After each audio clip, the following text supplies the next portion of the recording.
여러분 안녕하세요. 저는 태봉초 수석교사 손준호 박사입니다. 여러분은 갯벌에 가보신 적이 있으신가요? 저도 최근에 갯벌을 갔다 온 적이 있었는데요. 갯벌에 갈 때마다 항상 느끼는 게 있습니다. 바로 왜 나는 자꾸 넘어질까입니다. 그리고 이번에는 심지어는 온몸이 다 넘어지곤 했습니다. 여러분들도 갯벌에서 그런 경험들이 있었을 것이라고 생각을 해봅니다. 오늘 강의는 여러분들이 갯벌에 대한 이야기들을 좀 다양하게 들으실 수 있으실 것 같습니다. 저 역시 오늘 한 20분 동안 여러분들께 갯벌에 대한 이야기를 간단하게 설명해 드릴 거고요. 여러분이 좋아하는 갯벌에서 혹은 어떤 지역에서 볼 수 있는 새 이야기와 함께 또 갯벌에서 볼 수 있는 생물들 중에서 저서동물이라는 친구들을 여러분들께 소개시켜 드릴 겁니다.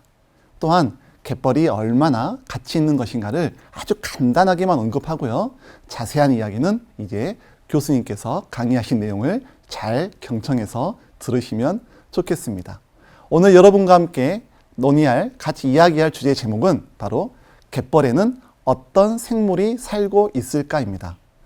여러분이 봤던 갯벌에서 보셨던 생물들 기억나시나요? 어떤 것들이 있으신가요? 갯지렁이? 혹은 엄마랑 아빠랑 함께 캤던 조개들? 혹시 낙지를 캐보신 적이, 캤단 표현이 이상하네요. 낙지를 건져봤던 적이 있으셨는지 모르겠습니다. 여하튼 많은 생물들, 특히 동물들이 여러분을 기다리고 있습니다. 그러면 본격적으로 시작해 보겠습니다.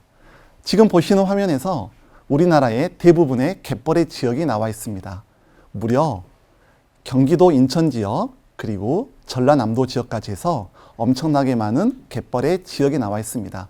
이거를 좀 더 자세히 봤더니 무려 80% 가까이가 인천 경기 지역과 전라남북도 지역 합해서 갯벌로 되어 있습니다. 그런데 좀 아쉬운 점들이 요즘 보입니다. 한 몇십 년 동안 간척 사업이라 해서 땅을 많이 메꾸다 보니까 이 갯벌들이 조금씩 파괴가 되어가는 모습들을 볼 수는 있었습니다. 하지만 이 갯벌들은 우리의 어찌 보면 마지막 보고일 수도 있습니다.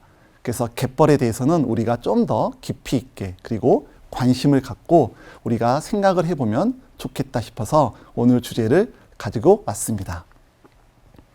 갯벌에는 어떤 가치가 있을까? 아마 자세한 이야기는 나중에 교수님께서 강의하시겠지만 제가 간단하게 정의해 보았습니다. 첫 번째, 수산물의 보고입니다. 쉽게 말하면 보물, 창고란 뜻입니다. 우리가 갯벌에서 먹을 수 있는 것들이 상당히 많습니다. 여러분 혹시 조개 같은 것도 드셨죠? 네. 그 외에도 여러분들이 가끔씩 먹는 회 중에서 볼 수 있는 것들도 보입니다. 어떤 탕 같은 것들 중에서도 갯벌에서 건져서 먹을 수 있는 것들이 많이 있습니다. 지금 보고 있는 화면을 보시면 어떤 차 같은 걸 타고 지금 들어가 가지고 체험을 하고 있는 모습을 보실 수 있습니다. 저 속에는 상당히 많은 생물들이 여러분을 기다리고 있습니다. 그래서 갯벌은 우리가 정말로 보존해야 할 가치가 있는 겁니다. 첫 번째가 바로 수산물의 보고였습니다. 두 번째입니다. 두 번째는 제가 물새의 서식처라고 적었습니다. 갯벌에 가보면 의외로 물이 조금 찼을 때 새들이 상당히 많이 옵니다. 그 새들 중에는 천연기념물도 되게 많습니다. 1971년에 많은 사람들이 물새에 대한 그리고 이러한 갯벌에 대한 것에 대해서 습지 지역에 대해서 관심을 갖기 시작했습니다. 그리고 1971년경에 이란에서 람사르라는 협약을 체결합니다. 그건 바로 갯벌 습지를 잘 보존하고 거기에 특히 새에 대해서 우리가 좀 더 관심을 가져보자라는 취지였습니다. 우리나라도 조금은 늦었지만 1997년경에 람사르 협약에 우리도 101번째로 가입을 하게 됩니다. 그만큼 우리나라에서도 갯벌에 대해서 서서히 관심을 갖기 시작한 겁니다. 지금 우리나라 역시 환경 보존을 위해서 갯벌을 상당히 중요시 국가에서 관리를 하고 있습니다. 두 번째, 물새의 서식처였습니다. 세 번째가 의외로 학생들이 잘 모르는 경향이 있습니다. 제가 읽어볼게요. 오염 정화 및 재해 예방입니다. 오염 정화, 어떻게 갯벌이 깨끗하게 만들어줄 것인가? 뭐 꼭 그러진 않겠지만 우리가 많이 버리는 여러 가지 오염 물질들이 육지에서 바다로 흘러갑니다. 그럴 때 이 갯벌에 쌓이면서 이것들을 정화시켜 줄 수 있는 작업을 해줍니다. 여러분들 지렁이 아시죠? 네, 갯지렁이 같은 경우는 상당히 우리들에게 많은 정화의 힘을 보여주는 것들입니다. 이런 미생물들이 엄청나게 많이 갯벌에 있기 때문에 우리가 물론 깨끗하게 써야겠지만 어쩔 수 없이 오염된 것들을 그들이 우리를 대신하여 어찌 보면 청소를 해주고 있는 겁니다. 갯벌 너무나 소중합니다. 또 하나는 갯벌이 있기 때문에 홍수나 태풍이 왔을 때 이 갯벌에서 많은 완충지대 역할을 해줍니다. 물이 많이 갑자기 쓸려올 때 갯벌에서 얘를 천천히 바깥으로 혹은 안쪽으로 흘려내 보낼 수 있는 그야말로 완충지대, 천천히 슬로우. 자, 이렇게 본다면 오염 정화와 재해 예방 또한 갯벌이 갖고 있는 너무나도 소중한 우리의 가치라고 볼 수 있습니다. 자, 이외에도 지금 여러분들이 제 강의를 듣고 계시는데 또 거기 가셔서 쉴 수도 있으시잖아요. 또 여러 가지 관광 체험도 하고 계십니다. 심지어는 요즘 학생들은 갯벌 센터에 가셔가지고 다양한 생물들을 교육을 받기도 하십니다. 이외에도 많은 학자들은 이곳을 연구를 하셔서 논문들을 발표하곤 합니다. 그러면 갯벌의 가치를 다시 한번 정리해보면 첫 번째, 수산물의 보호. 두 번째, 물새의 서식처. 세 번째, 오염 정화 및 재해 예방. 그리고 관광이라든지 우리의 배움터가 될 수 있는 겁니다. 이토록 우리에게 많은 갯벌은 가치를 주고 우리에게 정말로 많은 이로운 점이 있습니다. 제가 최근에 갔던 무안이라는 지역이 있습니다. 여기도 무안 갯벌이 있는데요. 이 근처에 가보면 여러 새들을 볼 수가 있습니다. 혹시 화면에 6개의 사진을 제가 가지고 왔습니다. 여러분이 알고 계시는 혹시나 새의 이름이 있으신가요? 제가 3초의 시간을 드려보겠습니다. 3, 2, 1, 됐습니다. 혹시 있으신가요? 그러면 저랑 함께 이름을 확인해 보도록 하겠습니다. 첫 번째입니다. 가마우지라는 친구입니다. 혹시 가마우지라는 친구를 보신 적이 있으신가요? 저는 개인적으로 아직까지는 제대로 본 적은 없습니다. 좀 구분하기가 쉽지 않을 수도 있는데 자세히 관찰해 보면 부리와 입 근처에 색깔이 조금은 다르다는 것을 확인할 수 있습니다. 두 번째입니다. 검은 머리 물대새입니다. 그리고 물 위로 낮게 날아가는 멋진 모습을 포착하실 수 있습니다. 그런데 여러분이 가장 잘 알고 있는 게 바로 이 친구가 아닐까? 바로 고니입니다.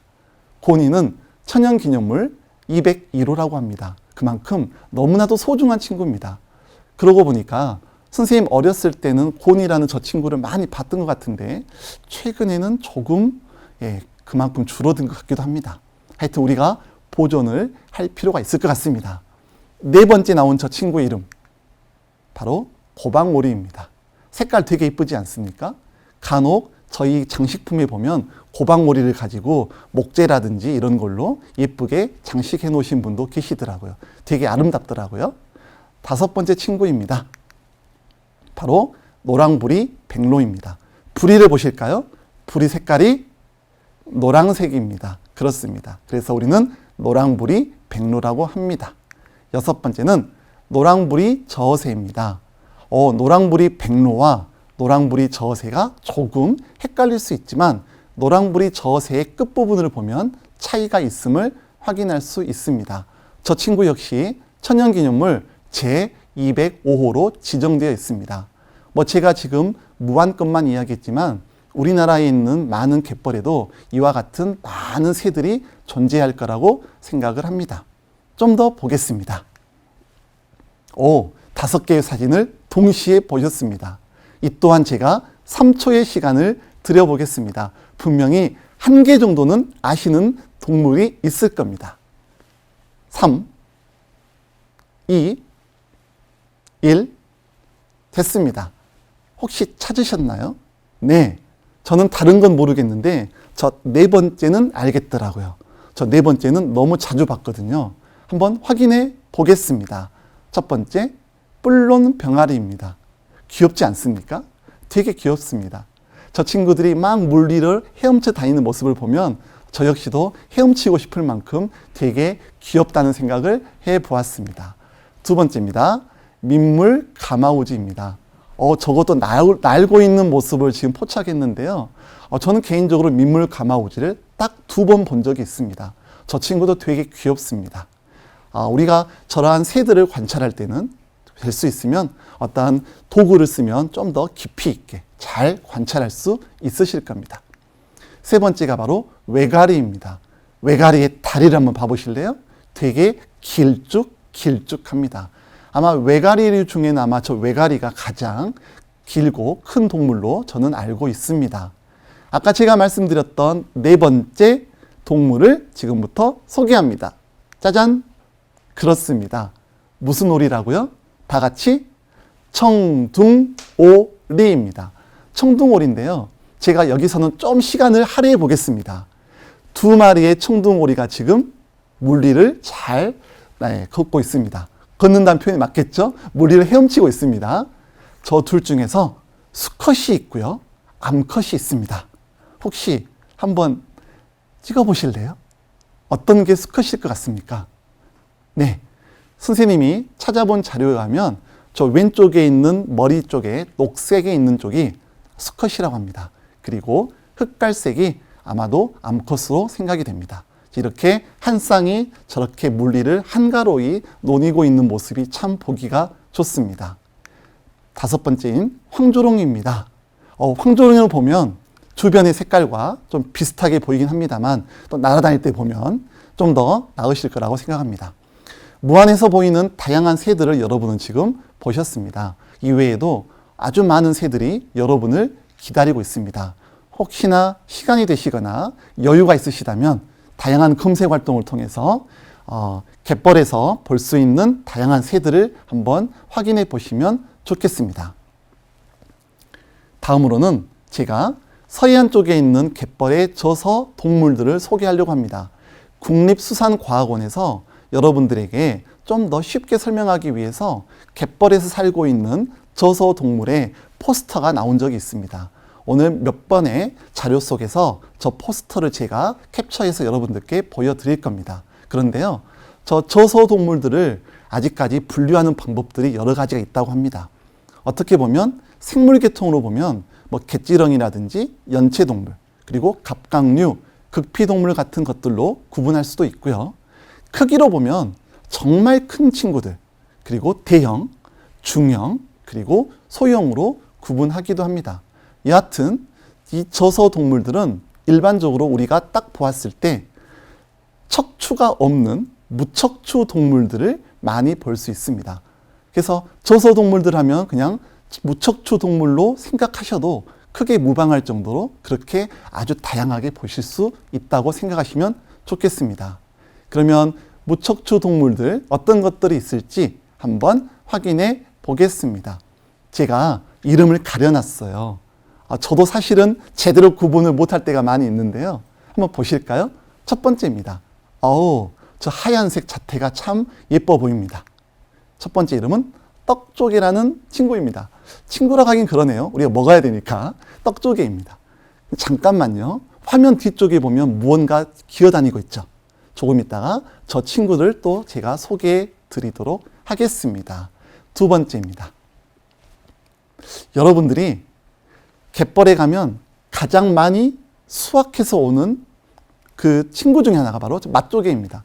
맛조개는 상당히 깊이가 만조대하고 간조대 한 수심한 2m 정도까지도 잘 서식한다고 하니까 우리가 아마 맛조개 정도는 쉽게 구할 수 있는 것 같습니다. 저 역시도 쉽다고 생각했는데 막상 맛조개를 구해 보려고 하니까 찾기가 쉽지는 않더라고요. 그래도 여러분들은 잘 찾으실 수 있을 겁니다. 저렇게 했는데요. 저 맛조개는 껍질이 되게 얇아요. 그래서 잘 부서지기 때문에 우리가 쉽게 먹을 수도 있습니다. 네, 저 친구의 이름 무엇일까요? 바로 가리맛 조개입니다. 저 가리맛 조개는 정말로 조간대의 표층으로부터 약 한 20cm 전후로 잘 찾을 수 있습니다. 저는 사실 가리맛 조개를 그렇게 많이 찾아보지 못했지만 제 옆에 있던 가족들은 정말 잘 찾더라고요. 여하튼 가리맛 조개를 보셨습니다. 그리고 여러분이 정말로 좋아하는 친구 중에 하나입니다. 바로 옆으로 기어다니는 밤개입니다. 밤개를 보면 사실 잡아서 먹기는 좀 미안할 정도로 저 친구들이 저를 보면 옆으로 막 기어다니는 모습 속에서 참 재미를 느끼곤 합니다. 혹시 여러분들 저 저서 동물들을 잡다가 물려보신 적이 있으신지요? 저는 한번 물려봤는데요. 되게 아프긴 아프더라고요. 잘 물려야 되는데 잘못 물리면 눈물도 찔끔 나올 정도로 되게 아프기도 한답니다. 네, 다음입니다. 제가 이름을 가려놓았습니다. 혹시 보신 적이 있으신지요? 한 글자입니다. 정답 공개. 쏙입니다. 쏙. 저는 상당히 좋아하는데요. 글쎄요, 여러분들은 생김새가 징그럽다고 하실 수도 있겠습니다. 쏙이라는 친구입니다. 한번 기억해 주시면 좋겠고요. 사실 크지는 않습니다. 네. 그리고 나온 거, 여러분은 잘 안 먹을 수도 있는데 횟집에 가면 가끔씩 나오는 것들이 있습니다. 바로 개불입니다. 좀 징그러운가요? 외모로 판단하지 마십시오. 맛은 일품입니다. 넘어가겠습니다. 자, 저 친구. 아까 제가 말씀드렸습니다. 갯벌에서 최대한 많이 살고 우리를 깨끗하게 정화작용시켜주는데 1등 공신인 친구입니다. 바로 갯지렁이입니다. 저 친구 없으면 안 됩니다. 두 번째, 이거는 아실 수 있습니다. 혹시 그렇습니다. 망둥어, 말뚝망둥어입니다. 말뚝망둥어는 앞에는 동그랗고요. 뒤쪽으로 쭉 얇아지는 모습이고요. 심지어는 눈알이 위에 2개가 톡 튀어나와 있어서 너무나 귀엽습니다. 말뚝망둥어. 제가 무안에서 본 적이 있습니다. 세 번째는 여러분 잘 알고 계시는 갯고둥입니다. 그리고 이 친구 한번 눈여겨볼 필요 있습니다. 아까 보셨던 밤개랑은 차원이 다른 친구입니다. 오른쪽에 흰색 무언가를 쫙 보여주고 있습니다. 느낌이 오십니까? 그렇습니다. 바로 흰발 농개입니다. 엄청나게 예쁜 모습으로 자기 자신을 뽐내고 있는 친구입니다. 흰발 농개에게 물리시면 큰일 납니다. 저 한번 물려봤는데요. 꽤나 아프더라고요. 하지만 재밌습니다. 다섯 번째 친구 보여드릴까요? 네, 여러분들 잘 알고 계시는 동죽입니다. 저는 동죽을 가지고 칼국수집에서 먹어본 적도 있었는데요. 되게 맛있었습니다. 네, 자꾸 먹는 이야기 하니까 우리가 좀 배가 고프기도 하네요. 그렇습니다. 여섯 번째 친구 볼까요? 저 친구. 그렇습니다. 우리가 갯벌에 가면 가끔씩 볼 수도 있고 때로는 흔하게 볼 수도 있는데요. 저 친구 이름이 바로 나팔고둥입니다. 자, 이렇게 하면 엄청나게 많은 저서 동물들을 여러분이 보셨습니다. 끝으로 제가 여러분들께 한 말씀만 꼭 드리고 싶습니다. 갯벌이라는 것은 여러분들께서 정말로 여러 가지 체험을 할 수 있는 공간이긴 하지만 꼭 중요한 게 있습니다. 따라해 보겠습니다. 첫째도 안전, 둘째도 안전, 셋째도 안전입니다. 갯벌에 가서 너무 심하게 장난을 치거나 혹은 날씨를 잘 보시고 물이 들어올 때와 빠질 때를 잘 보신다면 여러분께서 안전하게 체험을 하실 수 있습니다. 지금까지 저는 여러분들께 갯벌에는 어떤 생물이 살고 있을지에 대해서 여러 가지 말씀을 드렸습니다. 갯벌에 같이 말씀드렸고요. 그리고 갯벌에 살고 있는 새들, 그리고 특히 저서 동물들 말씀을 드렸고요. 끝으로 갯벌에서 여러분들이 안전하게 생활하라고 제가 꼭 당부 말씀드렸습니다. 계속해서 이어지는 강의 여러분께서도 주목해 주시면 좋겠습니다. 지금까지 태봉초 수석교사 손준호 박사였습니다. 여러분 안녕.